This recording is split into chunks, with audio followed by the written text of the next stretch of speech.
오늘 함께 나눌 말씀 야고보서 2장 1절에서 13절 말씀입니다. 야고보서 2장 1절에서 13절입니다.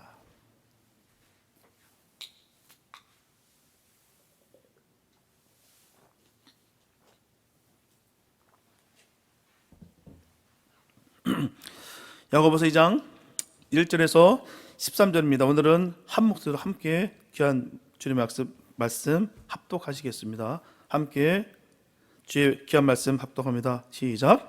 네, 형제들아, 영광의 주 곧 우리 주 예수 그리스도를 믿는 믿음을 너희가 받았으니 사람을 외모로 취하지 말라. 만일 너희 회당에 금가락지를 끼고 아름다운 옷을 입은 사람이 들어오고 또 더러운 옷을 입은 가난한 사람이 들어올 때에 너희가 아름다운 옷을 입은 자를 돌아보아 가로되 여기 좋은 자리에 앉으소서 하고 또 가난한 자에게 이르되 너는 거기 섰던지 내 발등상 아래 앉으라 하면 너희끼리 서로 구별하며 악한 생각으로 판단하는 자가 되는 것이 아니냐. 내 사랑하는 형제들아, 들을지어다. 하나님이 세상에 대하여는 가난한 자를 택하사 믿음에 부유하게 하시고 또 자기를 사랑하는 자들에게 약속하신 나라를 유업으로 받게 아니하셨느냐. 너희는 도리어 가난한 자를 괄시하였도다. 부자는 너희를 압제하며 법정으로 끌고 가지 아니하느냐.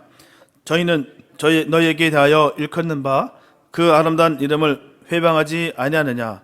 너희가 만일 경에 기록한 대로 내 이웃 사랑하기를 내 몸과 같이 하라 하신 최고한 법을 지키면 잘하는 것이거니와 만일 너희가 외모로 사람을 취하면 죄를 짓는 것이니 율법이 너희를 범죄자로 정하리라.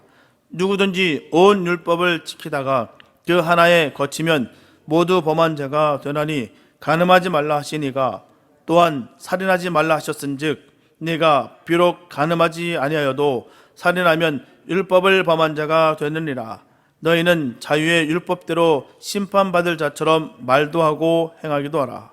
긍휼을 행하지 아니하는 자에게는 긍휼 없는 심판이 있으리라. 긍휼은 심판을 이기고 자랑하느니라. 아멘. 아멘.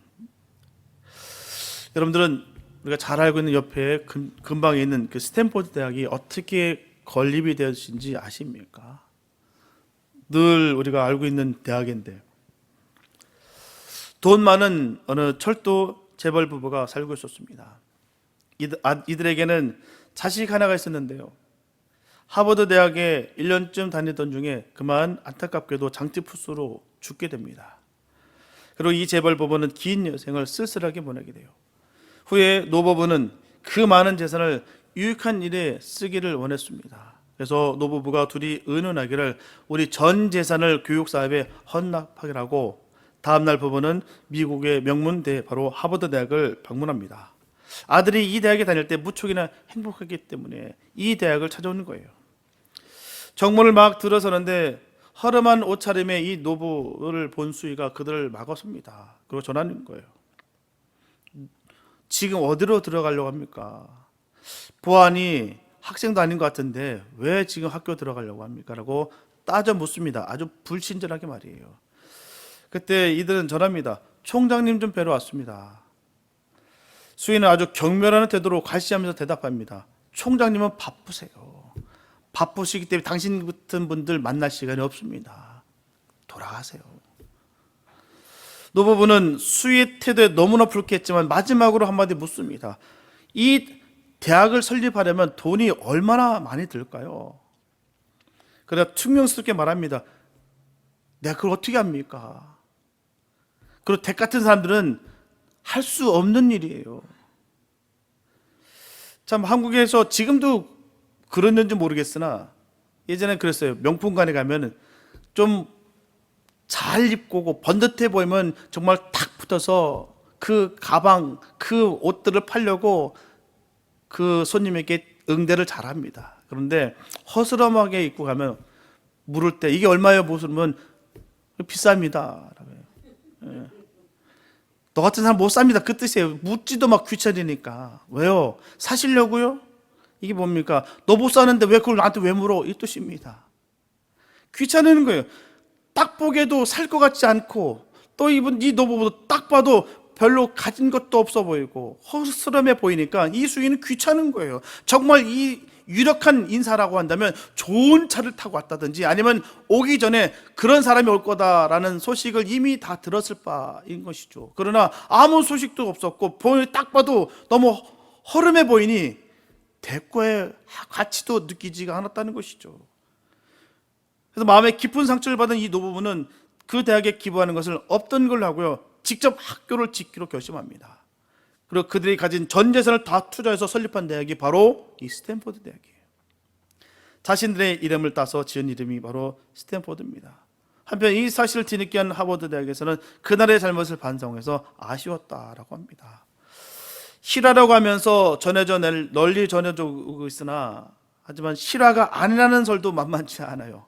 근데 실화이든 아니든 더 중요한 것은 그 내용이 주는 의미가 아닐까 싶습니다. 하여간 스탠포드 대학이 생긴 이유라고 해요. 차별이란 말은요, 차이가 있게 구별한다는 뜻입니다. 여러 사람들이 있는데 공평하지 못한 대우를 받을 때 우리는 차별 대우라고 말하고 있어요. 우리가 부정하고 싶고 인정하고 싶지 않지만 자신도 모르는 사이에 사람들은 외모를 보고 사람을 판단하기 쉽다는 거예요. 그렇기 때문에 실수를 자주 하고 오해를 하기도 합니다. 그러나 하나님은 절대로 사람을 외모로 판단하거나 취하시지 않습니다. 주님은 사람의 중심을 보시면서 자기를 사랑하는 자에게 은혜를 베풀어 주십니다. 본문에서 야고보 사도는 외모로 사람을 판단하지 말라는 성도를 가르치고 있습니다. 우리는 곧잘 신앙을 하나님을 잘 예배하고 교회의 집회와 봉사에 빠짐없이 참여하는 것만으로 우리는 오해를 합니다. 그러나 야고보 사도는 본문에서 레위기 19장 18절의 말씀을 인용하면서 참 신앙이라는 것은 종교적인 경건뿐만 아니라 실천적인 이웃사랑으로도 나타나야 된다고 전하고 있는 거예요. 종교적인 열심은요, 당연한 거예요. 그걸 통해서 뭐 특별하고 그걸 해서 특별한 평가가 이루어지는 것이 아니라 그건 당연한 것이거니와 이웃사랑을 통해서 진정한 신앙이 평가받는다는 것이죠. 이웃에 대한 사랑이 없는 경건, 예배, 봉사 등은 아무런 의미가 없다는 것이 바로 성경이 전하고 있는 메시지입니다. 더욱이 사람의 외적인 조건에 따라서 이웃 사랑하기를 거부하는 일은 율법을 어기는 것이므로 정죄당한다라고 분명히 성경은 우리에게 전하고 있습니다. 이 시대의 교회상을 날카롭게 지적하는 이 구체적인 교훈은 참 큰 의미를 갖고 있다는 거예요. 오늘 본문을 통해서 교회가 이룩게 될 이 평등, 평화의 모습과 사람을 외모로 판단하지 말아야 될 이유를 우리가 살펴보도록 하겠습니다. 첫째, 하나님의 시선으로 볼 수 있는 능력이 있어야 돼요. 인간은 생명의 시작에서부터 모두가 평등합니다. 하나님은 모든 인간들을 하나님의 형상대로 창조하셨어요. 하나님께서 손수 흙을 빚어 형상을 만들고 생기를 불어 넣어주신 첫사람 아담과 하와를 통해서 이 세상에 존재하게 된 모든 인간들은 하나님께서 정하신 생명의 법칙에 따라서 모두 처음 사람들의 형상과 속성을 담고 있습니다. 따라서 피부색이 좀 다르고 생활 환경에 따라 신체 조건이 좀 다른다 할지라도 인간은 본질적으로 흙으로 빚어진 존재이라는 것, 하나님의 형상을 지니고 있는 존재라는 것입니다. 그러므로 모든 인간은 다 똑같이 존엄합니다. 귀한 거예요. 인간들은 자신이 하나님의 형상을 닮은 존엄한 생명체임을 자각하는 동시에 타인도 존엄한 존재로 대접해 줘야 되는 것이죠. 내가 대접받기 원하면 남도 대접할 수 있는 사람이 되어야 되는 것입니다. 나도 귀한 만큼 남도 귀한 거예요. 내 자식이 귀한 것처럼 남의 자식도 귀한 것입니다. 똑같다는 것이죠. 하나님의 모습을 닮아 서로 비슷한 형상을 지니고 있는 인간들은 본질적으로 평등합니다. 분명 하나님께서는 모든 인간들이 함께 세상을 다스리며 평등한 삶을 공유하도록 만들어 주셨는데도 불구하고 인간은 범죄함으로 말미암아 사회적 불평등이라고 하는 구적을 만들어내고 말았다는 거예요. 계급을 나누고 서로 차별하고 차등하고 무시하고 외면하고 버리고 그렇게 구조가 세워졌다는 것입니다. 예수님은 인간의 빈부귀천으로 나뉘어 사람이 사람을 차별하고 적대하는 이 죄악된 모순이 극에 달한 그 시대에 우리 주님은 이 땅에 오셨다는 것입니다. 그리고 힘없고 가난해서 인간다운 대접을 받지 못한 자들과 친구가 되어주셨어요. 예수님은 속죄를 통해서 차별에 당하는 그들을 구원하기 위해서 가난한 자의 모습으로 이 세상에 오셔서 속죄양이 되셨다는 것입니다. 따라서 인간들은 먼저 자신의 죄가를 살피고 결코 외모로 다른 사람을 판단하지 말아야 됩니다. 오늘 본문에서 야고보 사도가 증거하는 것처럼 오늘날에는 교회 안에서도 사람을 외모로 보고 판단하는 어리석은 죄악이 자행되고 있다는 거예요. 특히 도시화된 교회일수록, 또 교육 수준이 높은 도시일수록 곤핍한 삶을 꾸려가며 새로운 소망을 얻고자, 생명을 얻고자 정말 간절한 마음으로 주님께 나오는 가난한 사람들을 따뜻이 맞아주지 못하는 교회가 얼마나 많은지 모른다는 거예요. 너무너무 간절해서, 너무 주님의 사랑이 그리워서 정말 교회를 찾아왔으나 냉랭함과 그의 과거를, 그의 겉모습을, 그의 갖고 있는 모든 지적 수준을 통해서 평가하고 재단해서 그 조직 안에, 그 모임 안에 들어오지 못하고 차단하고 팽개쳐 버리는 경우가 얼마나 많은지 모릅니다. 분명한 사실은 주님께서 원하시는 바가 아니라는 거예요. 교회는 이들 앞에 항상 문을 열어놓아야 되는 것입니다. 부유한 자들끼리 모여서 이룩하는 평등은 결국 참된 평등이 아니에요. 가난한 자들과 부유한 자들이 함께 삶을 공유할 때 진정한 평등은 이룩하는 것입니다. 교회는 모든 사람이 진실로 평등한 신앙생활을 영위할 수 있도록 외모로 사람을 평가하고 선별하여 수용하는 어리석은 태도를 버려야 됩니다. 분명한 것은 예수 그리스도의 복음은 모든 인간을 한 형제로 만드는 힘이 있다는 거예요. 복음을 영접한 사람들은 모두 하나님의 자녀로 거듭나서 주 예수 그리스도의 형제자매가 되는 것입니다. 우리가 예수 때문에 형제자매된 거 아니겠습니까? 예수 때문에 구원받는 거 아니겠습니까? 우리 삶이 아무리 뛰어난 것 같으나 주님 보시기에 별 볼일 없는 그런 삶의 모습이에요.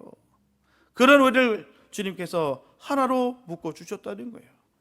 따라서 복음의 바탕에 굳게 서진 교회는요, 모든 성도들이 가족 공동체 모습을 지니게 된다는 것입니다. 긴장하지 않아도 되고, 내가 좀 부족해도 괜찮고, 없어도 괜찮고, 있어도 괜찮고, 상관없이 가족과 함께 할 수 있는 가족의 공동체, 그런 것이 진정한 믿음의 공동체라는 것입니다.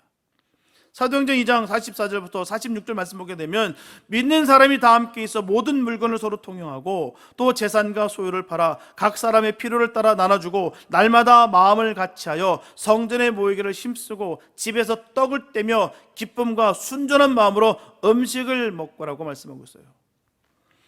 이렇게 초대교회는 공동체적 운명을 같이 했습니다. 그것은 곧 물질의 공유 생활이에요. 서로 나눔이 있다는 것입니다. 움켜진 것이 아니라 부족한 사람들에게 나눠주고, 있는 자들은 더욱더 섬김의 자세 속에서, 또 없는 자들은 그 받음으로 있어서 감사와 기쁨의 자리에 있었다는 것이죠. 이들은 오직 그리스도의 재림과 영생 천국에 대한 같은 소망 안에서 물질 봉사로 신앙을 고백하는 거예요. 결론적으로 초대교회 물질과 마음의 유무 상태, 그 생활 모습은 바로 교회가 미래 영생 천국의 예표라는 거예요. 초대교회의 모습이 바로 천국 생활의 보편적인 모습인 것입니다. 그 안에 질투가 있고 시기와 미움이 있고 경쟁이 있고, 거기에 따라서 차별이 있고 분냄이 있다면 그곳이 어찌 천국일 수 있겠냐는 것이죠. 함께 살아가는 것, 함께 나누는 것, 이게 바로 초대교회로 돌아가자라는 그런 예표, 그 모습이고, 또 초대교회라는 것은 바로 천국의 예표인 것이죠. 우리 교회가 그런 교회가 되기 원합니다. 정말 편안하게 서로가 서로를 섬기고 살아가며 가진 것이 있고 없고의 차이가 전혀 느끼지 않고 감사하며 기쁨으로 하나 될 수 있는 그런 교회 됐으면 참 좋겠습니다. 이게 바로 초대교회의 모습이에요. 통용할 수 있는 것, 가진 자들이 나눌 수 있는 것, 또 없는 자들이 더 주눅들지 않고 감사하며 서로 사랑하고 섬길 수 있는 것, 이게 바로 초대교회의 모습인 것이죠. 그래서 가난한 자나 부유한 자나 힘 있는 자나 힘 없는 자가 한데 올려서 하나님을 찬미할 수 있는 길은 복음의 토대에 하나가 되는 것뿐입니다. 복음으로 하나 되어야 되는 거예요. 복음이 다른 복음이 아닌 것이에요. 똑같은 복음입니다. 하나님의 말씀이 똑같이 적용되는 거예요. 하나님의 말씀이 똑같은데도 불구하고 다른다는 것이 문제가 되는 거예요. 하나님은 원하지도 않는데 사람의 정신과 사람의 그 세속적인 생각을 통해서 하나님의 말씀이 변질되고, 그런 가운데 사람들의 관계가 끊어지고 무너지고 교회 조직이 해파해지는 것이 얼마나 많은지 모른다는 것입니다. 복음 위해서 하나 되시기 바랍니다. 오늘 외적 조건의 초라함 때문에 교회를 떠나는 사람들이 적지 않게 많아요. 내가 옛날엔 잘 나갔는데, 옛날엔 내가 뻥뻥 내가 정말 대박을 쳤던 나였는데 지금은 가진 것이 없으니 교회 나가기가 창피하고 부끄러워서 다른 교회 가겠다. 아니, 이제는 교회 가는 거 그만둬야겠다. 이런 분들이 얼마나 많은지 몰라요. 내가 비록 세상에 있을 때 잘 나갈 때나, 또한 비록 지금 망해서 가진 것이 없다고 한들 그게 무슨 상관이냐 말인 것이죠. 우리는 늘 얘기합니다. 우리 하나님 보러 교회 옵니다. 우리 예수님 때문에 교회 옵니다라고 하면서도 불구하고 서로가 서로를 바라보면서 외모를 평가하고 외모로 서로 경쟁했던 어리석은 모습들이 우리에게 얼마나 많은지 몰라요. 그러다 보니 내가 조금 위축되면 교회에 오기가 멀어지는 것, 이건 죄악입니다. 이거는 비극 중에 비극이에요. 우리는 주님 안에서 주님 은혜로 하나 됐다는 사실입니다. 어느 누구도 우리는 이 사실에 부정할 수 없다는 사실입니다. 그래서 우리 교회가 하나님 은혜 가운데 하나 되기 원합니다. 늘 기쁨으로 나눌 수 있는 삶의 모습이 있기를 바랍니다. 가진 것이 많고 없음이 중요한 것이 아니라 주님 사랑하는 그 간절한 마음이 더 뜨거운 우리가 되기를 소망합니다. 우리가 가져봐야 얼마나 가질 수 있으며 우리가 잃어봐야 얼마나 잃을 수 있겠습니까? 주님은 그걸로 우리를 평가하시는 게 아니에요. 우리가 정말 주님을 사랑하느냐, 주님을 정말 닮아가기 원하느냐, 거기에 중심을 보신 주님이신 것입니다. 그렇기 때문에 교회는 야고보 사도가 전하고 있는 메시지처럼 교회 안에서 평등을 이루기 위해서 부단히 노력해야 될 줄 믿습니다. 서로 섬김의 자리를 사모하시고 주님이 기뻐하는 일들이 무엇인지 찾고 구하는 믿음의 용장들이 되시길 예수의 이름으로 축복합니다. 둘째, 정의가 사라진 진리는 없어요. 본문 5절에 보면 내 사랑하는 형제들아 들을지어다. 하나님이 세상에 대하여는 가난한 자를 택하사 믿음에 부유하게 하시고 또 자기를 사랑하는 자들에게 약속하신 나라를 유업으로 받게 아니하셨느냐라고 말씀하고 있어요. 이 말씀은 세상 편에서 볼 때 물질이 없어 가난한 사람을 하나님 택해서 신앙으로 부유하게 만드신다는 말이에요. 신구약 성경이 모두 강조하고 있지만 특별히 예수 그리스도의 교훈 가운데 찾아볼 수가 있습니다. 예수 그리스도의 교훈은 가난한 자와 억누른 자를 위한 복음입니다. 누가복음 4장 18절과 19절에서 예수님께서는 그 나사렛 회당에서 하신 최초의 설교에서 가난한 자에게 복음을 전하게 하시라고 내게 기름을 부으시고 주의 은혜의 해를 전파하게 하셨다고 했었어요. 또한 예수님께서는 자신이 하나님의 사자인가 아닌가를 묻는 이 세례요한의 물음에 가난한 자에게 복음이 전파된다라는 말을 최고점으로 전했다는 것입니다. 뿐만 아니라 산상수훈의 첫 번째 축복이 심령이 가난한 자는 복이 있나니 천국이 저희 것이다 라고 말씀하셨어요. 그리고 예수님께서는 친히 가난하고 억눌리고 소외된 자들과 함께 어울리시면서 그들의 삶 가운데 거하심으로 하나님께서 가난한 자를 택하시고 부유하게 하신다는 사실을 증거하셨다는 거예요. 이처럼 예수님께서는 가난한 자들을 일일이 다 찾아다니시고 불러 모아서 천국 복음을 가르쳤습니다. 그들 개개의 존재에 천하 이상의 가치를 부여하셨어요. 가진 자들과 힘 있는 자들에 의해서 상실된 이 가난한 자들의 소중한 인격과 개성은 그리스도께서 이 땅에 오심으로써 회복됐다는 거예요. 가난한 환경으로 인해서 체념과 저주 속에 살던 자들이 자기의 삶을 소중히 여기게 되었고요, 하나님이 주신 인격의 고귀함을 되찾기 위해서 다방면으로 활발하게 일하게 되었다는 거예요. 하나님의 자녀가 됐다는 것이 얼마나 기쁜지요. 어느 곳에 가든 우리는 결코 주눅들지 않습니다. 왜요? 하나님의 자녀이기 때문이에요. 하나님께서 우리를 보증해 주신다기 때문에 우리는 어느 곳에 갔다 할지라도 우리는 부족함이 없습니다. 주눅들 이유가 없어요. 하나님 아버지가 우리 아버지 되시는데요, 그걸 보증하기 위해서 이 땅에 오셨다니까요. 분명히 복음은 빈부의 격차에 따라 사람을 차별하지 않습니다. 어느 곳을 봐더라도요 차별하는 구석이 없어요. 가난한 자들 멀리하라, 가난한 자는 저주받은 자들이다, 우리가 함께 할 수 없다, 이런 말이 없다는 것이죠. 따라서 복음의 혜택 또한 모든 사람들에게 골고루 돌아가는 거예요. 그렇기 때문에 야고보 사도는 하나님의 자기를 사랑하는 자에게 약속하신 나라를 유업으로 받게 하셨다라고 분명히 전하고 있는 것입니다. 그래서 부한 자나 가난한 자나 예수 그리스도를 구주로 믿고 신하면 하나님의 백성이 되고 그의 나라를 유업으로 받게 되는 거예요. 우리는 주님의 나라를 받았습니다. 그 진동치 않는 그 나라를 우리는 받았다는 거예요. 그 은혜가 있기를 축복합니다. 정말 하나님의 복음으로 꽉 차 있는 하나님의 임재가 함께하는 자들은 어느 곳에 가도 늘 평안과 기쁨이 넘친다는 거예요. 소망이 넘친다는 것입니다. 그 얼굴빛에서부터 환하게 빛이 나는 거예요. 그래서 하나님을 사랑하지 않는 자는 어떻습니까? 어느 누구도 하나님이 약속하신 기업을 얻지 못한다는 거예요. 가진 것이 없으니 늘 그 모양 그 모습이겠죠. 늘 억울하고 늘 우울하고 늘 슬프고 고난 고통밖에 일어나지 않는다는 거예요. 받은 것이 없으니까, 생명을 얻지 못했으니까 말이에요. 그 나라와 그 유업을 받지 못했기 때문에 늘 얻을 수밖에 없다는 것이죠. 따라서 우리는 부자가 가난한 자보다 하나님의 약속을 받기가 더 어렵다는 사실을 알게 됩니다. 예수님께서 이 사실을 마태복음 19장 24절에서 약대가 바늘기로 들어가는 것이 부자가 하나님의 나라에 들어가는 것보다 쉬우니라 라고 말씀하셨어요. 이런 사실은 예수 그리스도의 복음을 기쁘게 듣고 따르는 사람들이 대부분 가난한 자와 억눌린 자들이었다는 데서 알 수가 있다는 것입니다. 좀 뭔가 의지할 것이 많고 내가 힘이 있으면 참 예수 믿는 게 쉽지 않습니다.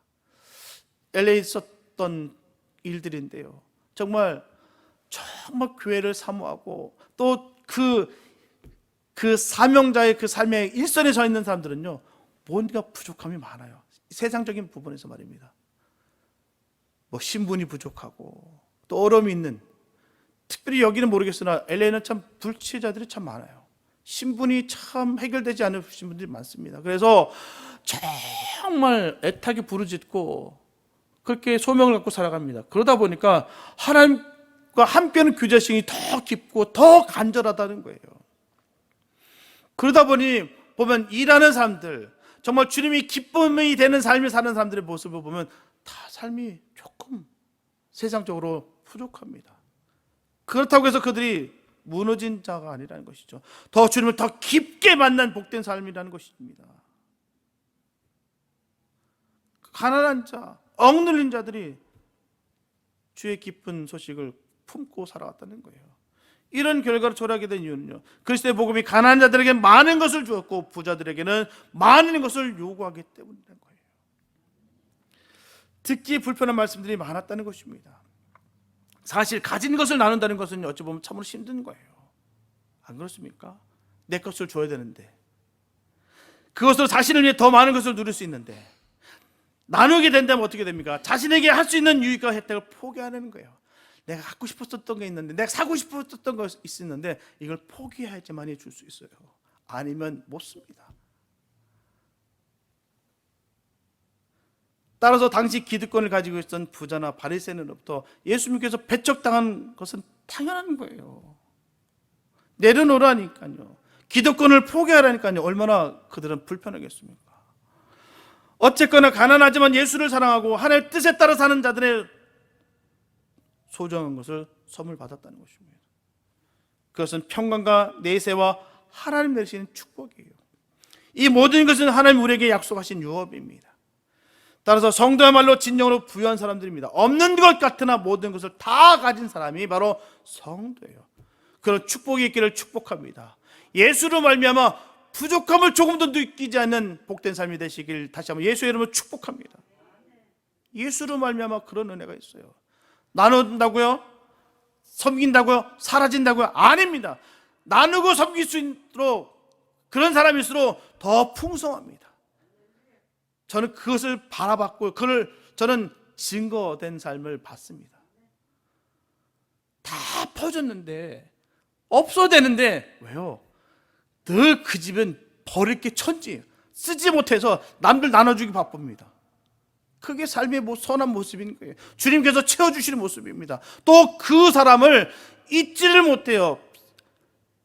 흩어졌지만 꼭 그 사람을 기억하고 찾고 함께 한다는 거, 외롭지가 않다는 것입니다. 왜요? 하나님께서 주신 풍성한 은혜예요. 맨날 강팍하게 인색하게 틀어잡고 있었는데 많은 것을 갖고 있을 것 같으나 결국 아무것도 없고 그 주위에는 아무런 사람이 없습니다. 늘 외롭고 늘 불안하고 늘 믿을 게 없고 늘 그러다 보니까 늘 그 마음에 독함만, 그 강함이 아닌 독함만 더욱더 가중된다는 것이죠. 하나님께 복을 받지 못하는 거예요. 고린도전서 1장 26절에 보게 되면 형제들아 너희를 부르심을 보라. 육체를 따라 지혜 있는 자가 많지 아니하며 능한 자가 많지 아니하며 문벌 좋은 자가 많지 아니하였다. 분명하게 초대교회 성도들은 대부분 가난한 그리스도인들이었어요. 그리고 가난한 그리스도인들은 그리스도를 믿지 않는 부자들에 의해서 수많은 핍박과 시련을 당했어요. 부자들은 가난한 자를 괄치하는가 하면 채무적인 일로 인해서 곧잘 법정으로 끌고 왔다는 것입니다. 야고보 사도가 본문에서 비난하는 사람들은 하나님을 경외하는 부자가 아니에요. 부자가 잘못됐다는 거 아닙니다. 부자 되시기 바랍니다. 잘 사시기 바랍니다. 그게 잘못됐다는 것이 아니라 하나님을 모르며 하나님의 백성을 압제하는 자를 말하는 거예요. 하나님은 그들로 하여금 가난한 자들이 받은 고통보다도 몇 배 더하는 고통을 받게 하실 것이라는 거예요. 그리스도인들을 핍박하는 것은 곧 그리스도의 이름을 모독하는 것이며 그 이름을 회방하는 것이기 때문에 하나님은 공의로우신 분이십니다. 정의로우신 분이세요. 거짓이 없고 속임이 없으신 분이십니다. 따라서 하나님은 각 사람에게 그 행한 대로 보응하실 거예요. 저는 이 하나님이 너무 근사해요. 행한 대로 걷게 하시는 것, 뿌린 대로 걷게 하시는 것, 이게 얼마나 감사한지 몰라요. 우리 하나님이 너무 근사한 부분이 이 부분이에요. 행한 대로 보응하신다는 것이죠. 하나님은 공평하십니다. 누구도 외모로 취하지 않았어요. 장애인이면서 시인인 바로 송명이라는 분이 계세요. 정말 온몸이 다 뒤틀어져 있습니다. 그런데 세상에서 불공평하다고 말할 수 있는 사람인데도 불구하고 그의 시를 보면 너무너무 아름답습니다. 공평하신 하나님, 세상 사람이 없는 것을 나에게 갖게 하셨다는 것에 너무 감사하고 기쁨으로 그런 찬송의 시를 남겼어요. 그런 믿음이 우리에게 있기를 바랍니다. 세상 기준이 아닌 하나님께서 주시는 놀라신 그 은총과 축복으로 인해서 감당치 못할 기쁨이 넘치기를 예수의 이름으로 축복합니다. 주님께서 주시는 기쁨이 참된 기쁨이에요. 주님께서 주시는 평강이 참된 평강입니다. 그걸 얻지 못하기 때문에 늘 불안하고 늘 슬프고 고통당하는 거예요. 정말 주님께서 주신 그 은혜가 참된 은혜입니다. 그 은총을 충분히 누리고 사는 분들은 얼굴이 늘 기쁘고 늘 그 삶에 늘 소망이 넘치고 함께 함으로 인해서 그 영적인 흐름이 함께 어우러져서 함께 기뻐할 수 있는 역사가 이루어진다는 사실입니다. 우리가 그런 주인공 되시기 바랍니다. 나로 인해서 예수의 사랑이 흘러넘쳐서 내 주변이 살찌고 내 주변이 부흥되고 내 주변이 잘되는 역사가 있기를 예수의 이름으로 축복합니다. 주님께서 주시는 그 은혜가 있어야 돼요. 주님은 공평하십니다. 정의로우세요. 그 공평하시고 신실하신 그 하나님의 사랑을 나타낼 사람이 좋아. 여러분들이 사시는 것을 꼭 기억하시고 우리들의 삶의 모습 속에서 예수님의 그 사랑과 은총이 넘치게 되시기를 예수의 이름으로 축복합니다. 셋째, 성도는 이웃을 차별 없이 사랑해야 돼요. 마태복음 5장 46절에 보게 되면 너희가 너희를 사랑하는 자를 사랑하면 무슨 상이 있으리요? 세리도 이같이 아니하느냐라고 말씀하고 있어요. 예수님께서 베푸신 사마리아 사람의 비유에서 보듯이 예수님의 이웃 개념은 단순히 우리 옆에 살면서 서로 도움을 주고받는 일만을 의미하지 않습니다. 예수님의 이웃 개념 속에는 우리와 대등한 지위와 부를 누리는 사람들은 물론 우리보다 못한 불우한 환경 속에 살면서 우리의 도움과 사랑을 필요한 사람들까지 모두 다 포함된다는 거예요. 성도들 중에는 종종 가난하고 사회적인 지위가 없는 사람들은 은근히 억누르고 또 멸시하는 반면에 자신의 체면을 살려줄 수 있고 사회적 입지를 강화시켜줄 만한 사람들은 어떻습니까? 이웃으로 삼기를 꾀하는 사람들이 많아요. 저 사람과 조금 친분을 가지면 내가 조금 신분이 상승되겠지. 그런 사람들 앞에서만 살살살 떼는 분들이 많습니다. 이는 크게 잘못된 거예요. 이것은 성도를 향한 하나님의 뜻을 정면으로 위배하는 것입니다.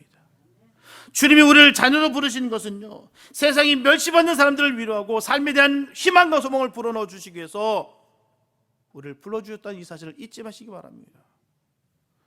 참된 이웃사랑은 누추한 사람들을 자기 이웃, 가까운 이웃으로 삼는 데서부터 시작되는 거예요. 하지만 여기서 중요한 것은요, 무분별하며 모두 다 사랑하는 말씀은 아니에요. 마가복음 3장 35절에 보게 되면 누구든지 하나님의 뜻대로 하는 자는 내 형제요 내 자매요 못 치느니라. 분명히 기준이 되어 있습니다. 뭐라고요? 하나님의 뜻대로 하는 자. 예수님의 이 말씀은 누구를 막론하고 하나님 뜻을 거역하는 자들은 성도의 이웃이 될 수 없음을 분명히 가르쳐주는 말씀입니다. 가진 것이 없고 힘이 없기 때문에 무조건 도움을 받아야 된다는 사고는 위험한 거예요. 자칫 이것도 폭력이 될 수 있고요, 또한 역차별이 될 수 있습니다. 그리고 반인륜적이고 반기독윤리적인 것을 절대로 묵인할 수가 없다는 것입니다. 이것은 이웃 개념이 아니에요. 하나님의 영광을 가리고 있는 것에 절대로 동조할 수가 없다는 것입니다. 그가 아무리 가난하고 그가 아무리 가진 것이 없고 세상적인 지위가 없다 할지라도 하나님의 영광을 가리고 있는 것에 우리는 결코 함께 그 멍에를 질 수가 없다는 것입니다. 책임을 질 수가 없다는 거예요. 동조할 수가 없다는 거예요. 세상적인 포장과 위장으로 우리가 결코 거기에 속을 이유가 없다는 것입니다. 성도는 이웃을 사랑하되 분별 없이 사랑해서는 안 됩니다. 분별 없이 마구잡이로 개인적인 유익만을 꾀하는 자들은 결코 성도의 이웃이 될 수가 없다는 것입니다. 예수님께서는 삶의 정황 속에서 어쩔 수 없이 죄를 범하고 사회로부터 소외된 자들은 친구로 삼으셨습니다. 형제로 삼으셨어요. 하지만 개인적인 명예를 위해서 민중들을 고의로 억압하고 수탈한 이 바리새인과 사두개인들은 주님의 이웃에서 제외시키고 오히려 적으로 삼으셨습니다. 예수님도 전부 사랑한 것이 아니에요. 주님은 악인과 의인을 분명 구별하셨습니다. 주님의 말씀을 거부하고 부인하는 것은 악인입니다. 주님이 죄라는 것은 그것은 죄라는 거예요. 모든 기준 주님이 되어야 되는 것입니다. 이는 누구를 이웃으로 삼아 사랑해야 하는가를 대한 좋은 답인 거예요. 아무나 불쌍하니까 가진 것이 없으니까 아닙니다. 거기에 기준이 있는 것이 아니에요. 그 삶의 모습 속에서 죄를 짓고 있는데 하지 말아야 할 것을 하고 있는데 그로 인해서 더 많은 죄를 종용하게 되는데 우리는 결코 동참할 수 없다는 것이죠. 성도들은 불의한 자들을 사랑함이 그들을 더욱 깊은 죄악의 늪 속으로 빠뜨리고 약하고 힘없는 자들을 더욱 심한 억압 속으로 몰아넣는 결과를 가져올 수 있다는 사실을 명심하시기 바랍니다. 그래서 도움도 주님께서 기뻐하시는 대상을 해야 되는 거예요.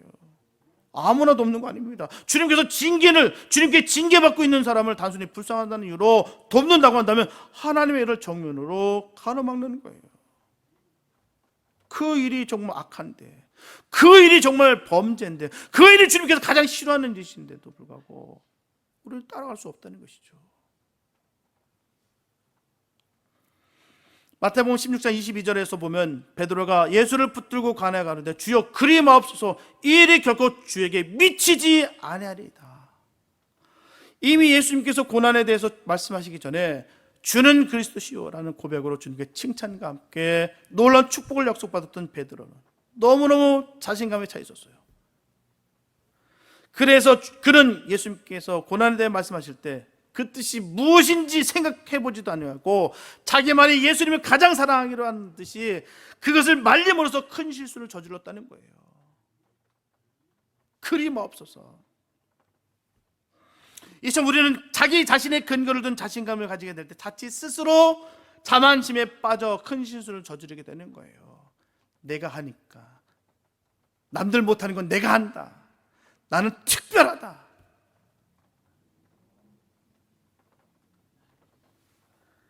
그것을 통해서 더 내 모습을 더 의롭게 보이기 위해서, 더 자랑하기 위해서, 더 선전하기 위해서 스스로 속아서 범죄하는 경우가 얼마나 많은지 모릅니다. 결국 주님께 듣던 말이 뭡니까? 사단아 내 뒤로 물러가라. 너는 나를 넘어지게 하는 자로다. 네가 하나님의 일을 생각지 아니하고 도리어 사람의 일을 생각하는도다. 베드로가 하신 말씀이에요. 뭐라고요? 사단아 내 뒤로 물러가라. 누구나 사단이 될 수 있는 것입니다. 주님을 위해서 한다는 거예요. 주님 그리 하지 마옵소서라고 주를 위해서 했다는 거예요. 근데 결국 그게 주를 위해서 했다는 것이 아니라 자기의 자랑을 삼고 자기의 선전하기 위해서 자기 의롭게 나타나기 위해서 했다는 것을 분명히 주님께서 지적하시고 하신 말씀이 사단아 내 뒤로 물러나라. 사단이 된다는 거예요. 사단이. 그러므로 늘 조심하며 자기를 제어하고 살필 줄 아는 성도가 되야 될 줄 믿습니다. 성경이 성도에게 요구하는 바는요, 신앙적으로나 윤리적으로나 완벽한 상태예요. 따라서 성경에 비추어 자신의 모습을 살펴볼 때 모습 어떻습니까? 성도들은 좌절할 수밖에 없어요. 왜요? 의롭지 않기 때문이죠. 성경에 비추이는 모습은 어떻습니까? 죄와 흠투성일 수밖에 없어요. 그래서 성도들은 종종 깊은 자기 혐오에 휩쓸 때가 얼마나 많은지 모릅니다. 나 같은 주제에, 내 주제에 무슨. 그래서 성도들은 어느 순간에도 죄와 흠투성이 자기 모습 그대로를 주님이 사랑하셨다는 사실을 꼭 기억하시기 바랍니다. 주님은 우리를 완벽해서 사랑하셨다는 것이 아니에요. 주님께서 십자가에 달리신 것은요, 선한 의로운 모습을 본 우리 때문에 그 십자가를 지시는 것이 아니라는 것이죠. 우리가 아직 죄인 되었을 때 주님은 우리를 위해서 십자가에 달리시는 거예요. 바로 나 같은 죄인을 살리시는 것입니다. 나 정도 되니까 살려주시는 거 아니에요. 따라서 우리는 모순 덩어리인 자신을 사랑하고 용납해야 되는 것입니다. 그 이유는요, 자기의 부족과 연약을 용납하는 자가 또한 이웃의 실수와 잘못도 용서하는 법이기 때문이에요. 너나 나나 다를 바가 없다. 실수가 잦고 쉽게 범죄하는 자신을 주님께서는 용납하셨다는 사실을 강하게 인식했을 때, 나 같은 죄인을 살려주셨다는 것을 내가 인식했을 때 성도들은 이웃을 쉽게 용서할 수 있고 사랑할 수 있는 거예요. 저 모습이 바로 내 모습이지, 저 모습이 바로 나의 연약한 나의 민낯이지. 하지만 성도들이 자기의 삶을 소중히 여기고 사랑하는 것은 대단히 중요한 일이겠지만 그것이 빌미가 돼서 자기만 고집하고 자기만 아는 사람들, 자기는 이기적인 사람들이 얼마나 많은지 몰라요. 넌 나 다르다. 누가복음 18장 11절에 보게 되면 바리새인은 서서 따로 기도하여 가로되 하나님이여 나는 다른 사람들 곧 토색 불이 가늠하는 자들과 같지 아니하고 이 세례와도 같지 아니함을 감사하나이다. 얼마나 좋아 보이는 기도예요. 나는 정결합니다. 나는 깨끗합니다. 나는 주님께서 하시는 그 일들을 동참합니다. 그 하는 일들을 내가 했습니다. 저 사람들은 아니에요. 난 저 사람들과 같지 않아서 참 좋습니다. 감사합니다. 바리새인의 이 기도 속에서 뭘 볼 수가 있겠습니까? 자기 의를 보는 거예요. 자기 의를 감사하고 있는 것은요, 다른 사람과의 비교를 통해서 자신의 의를 드러내는 거예요. 저 사람은 천박합니다. 저는 고결합니다. 저 사람은 늘 죄악입니다. 저는 선한 사람입니다. 비교하는 거예요. 비교. 하나님과 율법과 자기 양심을 기준하여 하는 기도가 아니라 다른 사람들의 눈에 비친 자기 의를 내세우고 있다는 점입니다. 마음속으로부터 토색, 불이, 간음 등은 전혀 도외시하고 있다는 것. 자기 자신도 간음하면서 토색하면서 불의하면서도 불구하고 아닌 척하고. 우리는 주님이 이러한 자들을 얼마나 미워하셨는가를 기억해야 됩니다. 누가복음 18장 14절을 보면 내가 너에게 이르노니 이 사람이 저보다 의롭다 하심을 받고 집에 내려갔느니라. 무릇 자기를 높이는 자는 낮아지고 자기를 낮추는 자는 높아지리라 하시니라. 구세군의 창시자 윌리엄 부드는 당신이 하나님께 기도할 때는 거기에 생사가 달려있는 것 같이 하라, 이렇게 전했어요. 어떻게 해요? 하나님께 기도할 때는 거기에 생사가 달려있는 것 같이 하라. 즉 절박성을 느끼지 못하고 드리는 기도는 자칫 자기 연민적인 넋두리라든지 교만한 바리새인의 자기 과시적인 장담이 될 공산이 크기 때문이에요. 절박함이 없으면 그렇게 됩니다. 교만하게 되거나 아니면 신세한테 하면서 펑펑 운다는 거예요. 우리는 본래 아무것도 스스로 가지고 나오는 것이 없는 존재들입니다. 뭐 하나 들고 나온 사람은 뭐가 있겠습니까? 우리의 생명도 운명도 또 재능도 하나님께서 허락지 않으시면 소유하거나 누릴 수가 없어요. 천하고 부족한 우리를 주님께서 사랑하시고 동행하여 주신다는 거예요. 버려지는 인생에서 우리 주님께서 사랑받는 존재가 되었다는 것입니다. 어느 누구 교만할 수가 없고 어느 누구 차별당할 수가 없어요. 성도들의 자기 사랑은 이웃 사랑을 위해 토대에 머물러드는 거예요. 하나님의 사랑을 많이 받았다고 인식할수록 우리는 그 사랑을 나눠줄 의무까지 더 크게 받았다는 것을 명심하시기 바랍니다. 받은 것이 크면 줄 것이 더 많다는 거예요. 그게 사도 바울의 마음이었습니다. 그는 강했어요. 내가 받은 이 놀라신 사랑, 내 자신도 용서치 못한 나를 용서해 주신 이 사랑, 더 그는 생명 바쳐 주의 일들을 나눴다는 것입니다. 분명한 것은 사랑을 받아본 사람만이 사랑할 수가 있어요. 그 엄청난 사랑을 받아봤기 때문에 생명을 바치면서까지 복음을 전하는 거예요. 딱 보십시오. 그래서 주님의 사람이라는 것을 명확하게 증명하려면 다른 거 보시지 마십시오. 그 마음에 긍휼함이 있는 것을 통해서 할 수 있는 거예요. 그 마음에 정말 긍휼함이 있는가, 정말 나 같은 죄인을 살려주시는 그 사랑이 있는가, 그걸 보십시오. 다른 거 보지 마세요. 종교적인 그 열심, 그건 당연한 거예요. 자랑거리가 되지 않습니다. 그 마음을 보십시오. 정말 저분이 정말 주님 안에서 긍휼함이 있는지, 거짓된 말이 없고 순수하고 주의 사랑을 받은 것을 전하는 마음에 간절함이 있는지 잘 보십시오. 사람을 수단화하려고 하는 것인지 정말 사람을, 그 영혼을 사랑하는 것인지 잘 보십시오. 그게 바로 증거가 되는 거예요. 보면 13절에 보면 긍휼을 행하지 아니하는 자에게는 긍휼 없는 심판이 있으리라. 긍휼은 심판을 이기고 자랑하느니라. 이제 우리는 언젠가 하나님의 심판대 앞에 선다는 사실을 알고 말하고 행동하라는 거예요. 우리는 반드시 주님 앞에 섭니다. 반드시 서게 돼 있어요. 우리의 말과 행동에서 가장 중요한 일은 긍휼을 행한다는 것입니다. 긍휼을 나타내지 않는 자는 긍휼 없는 심판, 무자비한 심판을 받게 될 것이다라고 분명 성경에서 하고 있어요. 그래서 우리는 긍휼해야 될 줄 믿습니다. 긍휼은 심판을 이겨요. 어떤 심판도 긍휼한 자에게는 임할 수 없다라고 성경은 전하고 있습니다. 하나님의 은혜로 긍휼히 여김을 받은 자는 긍휼히 여김으로 심판에서 면제받은 자라는 사실을 분명히 확신할 수가 있습니다. 그러면 우리가 하나님의 긍휼 없이는 하루도 살 수가 없어요. 하나님의 은혜가 아니면 하루도 살 수가 없습니다. 내가 내 능력으로 내 힘으로 사는 것이 아니에요. 하나님의 은혜로 살아가는 거예요. 그래서 하나님의 율법을 범하고 약속하고 지키지도 않고 실수와 허물투성임인데 불구하고 하나님이 긍휼을 베푸셔서 우리가 살아갈 수 있다는 거예요. 하루에도 12번도 거짓말하는 게 주님 앞에 거짓말하는 게 우리 모습 아니겠습니까? 이제는 절대로 주님 배신하지 않겠습니다라고 하면서 얼마 있으면 푹 쓰러지고 헤매고 언제 은혜를 받았냐는 듯이 내 입술에서 불평불만 터져 나올 모습들이 얼마나 많은지 몰라요. 이걸 그대로 주님께서 용서치 않으시고 긍휼하지 않으셨다면, 은혜가 아니었다면 우리가 어떻게 됐을까요? 그와 같은 긍휼을 생각하면 감히 우리는 누구를 차별대할 수가 없다는 거예요. 내가 받은 이 사랑을 내가 너무 귀하기 때문에 내가 함부로 살 수가 없음을 우리가 깨달아야 될 줄 믿습니다. 사랑하는 성도 여러분, 사람을 외모로 취하지 않기를 바랍니다. 그 대신 하늘의 더 큰 영광과 복을 알고 주님께서 우리를 사랑하심 같이 우리도 다른 사람을 사랑하시기 바랍니다. 우리 모두는 하나님의 무한한 긍휼을 힘입어서 주님의 백성된 사람들이에요. 주님의 자녀된 사람들입니다. 주님의 사람이 된 사람들이에요. 다른 거 아니에요. 우리가 잘나서 우리가 똑똑해서 능력이 있어도 아닙니다. 주님이 우리를 사랑하셨기 때문에 이 하나님의 긍휼하심을 늘 마음에 품으시고 일체 차별 없는 믿음과 사랑의 공동체를 이루어가는 우리가 되기를 소원합니다. 그래서 우리의 삶의 모습 속에서 사람을 외모로 취하지 아니할 뿐만 아니라 더욱 영적인 것에 신경을 쓰고 예수를 닮는 데 최선을 다하는 그러한 복된 저와 여러분들 다 되시기를 예수님의 이름으로 축원합니다. 기도합니다. 사랑해 주님 감사합니다. 아버지, 차별하는 것 자체가 죄악인 것을 우리가 깨닫습니다.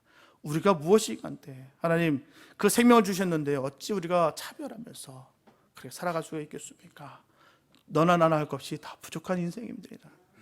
그러나 우리가 구별질 것은 우리가 이웃을 사랑하는 그 기준이 명확해야 될 줄 믿습니다. 하나님, 주님을 따르는 그 백성에게 우리가 모든 것을 다 내어줄 수 있는 정말 사랑의 종들이 되게 도와주시고, 그것이 죄악이라고 여겼던 것은 단칼에 거절할 수 있는 믿음의 결단이 있는 그런 지혜가 있게 하여 주시옵소서. 우리는 사망의 권세, 죄악의 권세를 갈 수 없습니다. 동조할 수가 없습니다. 하나님의 기준에 따라 명확하게 삶을 살아갈 수 있는 우리 모두가 되게 하여 주시옵소서. 우리 마음에 늘 주님께서 좌정하여 주셔서 주의 사랑이 가득한 복된 삶이 되게 하여 주시옵소서. 주님의 영광 돌린 그 기쁨의 삶이 될 수 있도록 복 내려주시고 인도해 주실 것을 간절히 믿사옵고 우리를 구원하신 예수님의 이름으로 됐습니다.